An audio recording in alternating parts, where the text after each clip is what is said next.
This section deals with solving inequalities. The first example says solve and graph 2x plus 2 is strictly less than 3x minus 1.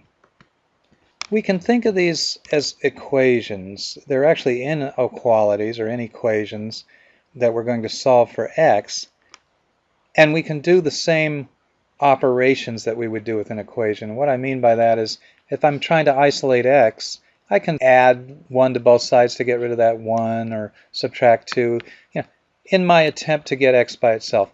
Actually, if I want to get x by itself on this first one, what do you think would be better? Should I subtract 2x from both sides, or should I subtract 3x from both sides?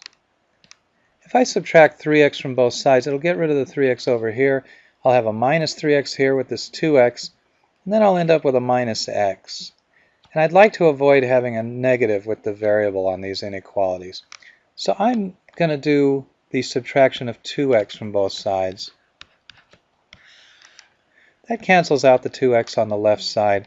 I still have the 2. Strictly less than 3x minus 2x is x minus 1. Well, what do we need to do to get x by itself now? We have this minus 1 in the way. We like x by itself, so we're going to add 1 to both sides. When I do that, on the left side I have a 3. I have the inequality sign. I have an x. How should I read this? Should I say 3 is less than x? Don't do it that way. Always read from the variable. X is greater than 3. It said to solve and graph. I'm actually going to graph it first. I find that if I graph it first, do read it from the variable. X is greater than 3. I do not say 3 is less than x. X is greater than 3. Always read from the variable. That's not the solution, really. It's not an acceptable way to write the solution anyway. Maybe you know what it means, but we want to write the solution in interval notation. That's the better way to write the solution. You could also write it in set notation. That's another good way to write it. But I'm going to write it in interval notation. Most of the books ask for interval notation. But I'm graphing it first. And graphing it says x is greater than 3. Strictly greater means I put an open dot on 3. Notice I'm putting it above the line. I don't want you to put it on the line. When you put it on there, some people write their circles so small I can't tell if it's solid or open. I need to tell whether it's open or solid. X is greater than 3. Greater than is the numbers to the right. Remember, I'm reading from the variable, greater than 3. And I'm going to highlight these numbers on the right because these are all the numbers over here that are strictly greater than 3. And that's the graph. The solution as interval notation, if x is strictly greater than 3, we start the interval with 3. Strictly greater means it's going to have the open parenthesis, the round parenthesis to the left, off to the right. What are all the numbers? How far do they go? Well, they go off to infinity. Infinity always has the round parenthesis, and that is the solution in interval notation. And I'll also circle the graph. The next example says solve and graph. Minus 2 is less than or equal to 3x minus 5, and that's less than 4. Well, I don't like the way I read that. I said you're supposed to read from the variable. So 3x minus 5 is greater than or equal to minus 2 is what I should have said, and 3x minus 5 is less than 4. And I said a word really fast there. This is called a compound inequality. It's got two inequality symbols, and the word that I said really fast is the word and. I said 3x minus 5 is greater than or equal to minus 2, and I should have just took some time and said it carefully, and 3x minus 5 is less than 4. This type of inequality, if you don't see the word or, and you have these two inequalities, it implies the word and. I'll show you what that means, why that's important in a later example. But right now, we're trying to solve for x. And to do that, well, we have this minus 5 in the way. I'm going to add that to each part of the inequality. Adding 5. When I do that, on the left side, I have a minus 2 and a plus 5 gives me a plus 3. I have my inequality symbol. 3x is now by itself, and I have this inequality. 4 and 5, that's a total of 9. How do you think I'm going to get x by itself? I'm going to divide 3 from each part of the inequality. And it tells me x, the 3's cancel, x is strictly less than, let's see, 9 over 3, that reduces to 3. X is greater than or equal to 1. So x is greater than or equal to 1 and x is less than 3. That's the way we say this. X is greater than or equal to 1 and x is less than 3. All right, the graph. I start with the graph before I'm going to put the interval notation. I always like to put a 0 in there somewhere in the middle, and then 1, 2, 3, 4, 5. X is greater than or equal to 1. Let me number these. Is all these numbers to the right. Now if it's greater than or equal to, it's a solid dot. And that's all these numbers to the right. X is greater than or equal to 1. X is less than 3. Well, that's an open, and that's going this direction. So what should I highlight? Should I highlight everything under? Well, if x is less than 3 and x is greater than or equal to 1, the only thing that's in common, the only answers in common to both those statements, the word and means that they have to be in common to both, is these numbers in between. X is all the numbers, and it kind of looks like that in this inequality. X is between 1 and 3, so maybe you think about it that way. And the interval notation, I have a 1, comma 3. The x is greater than or equal to 1 is inclusive of 1, so we put a square bracket. X is less than 3 does not include 3, so we put the round or the parenthesis there. And that's what the answers we circle there.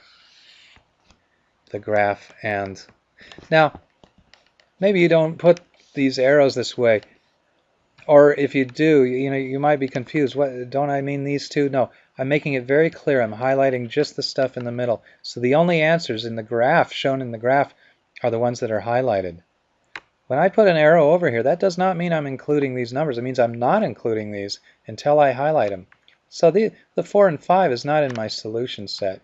That's just explaining the graph a little bit more. All right, here's another compound inequality. I have two inequalities. Now there's a case where I have this word or. It's not the word and. This is a little bit different. All right, I'm going to subtract 6 from both sides. I'll kind of go through this one a little quicker. We've got 2x. The 6's cancel. Less than or equal to minus 4 and minus 6. Maybe some of you right now are thinking, now wait a minute, wasn't there a time when we're supposed to change the direction of that? And, is that when you'd subtract 6? No, we don't change the direction when we're subtracting or adding. You never need to, I shouldn't say you don't need to. You do not change it if you're just subtracting from both sides. I'm going to divide by 2. If I were dividing by a negative, that's when I'd change the direction. But right now the direction stays the same. On the right side, we have minus 10 over 2 is minus 5. On the left side, we have just the x. X is less than or equal to minus 5. Here we're going to subtract the 6 from both sides. We get 2x greater than or equal to minus 2. Divide out the 2 from both sides, and we end up with x is greater than or equal to minus 1. To graph this, I always say it's better to graph it before writing the interval notation. If 0 is here, well, where are these numbers? Minus 1, minus 2, minus 3, minus 4, minus 5, 6, 7, going back. I put these a little close. I have to write my numbers really small here. Minus 6, minus 7. Okay, and then there are positive numbers there too. But x is less than or equal to minus 5. X is less than or equal to minus 5. That's a solid dot on the minus 5, and it's going to the left. X is greater than or equal to minus 1.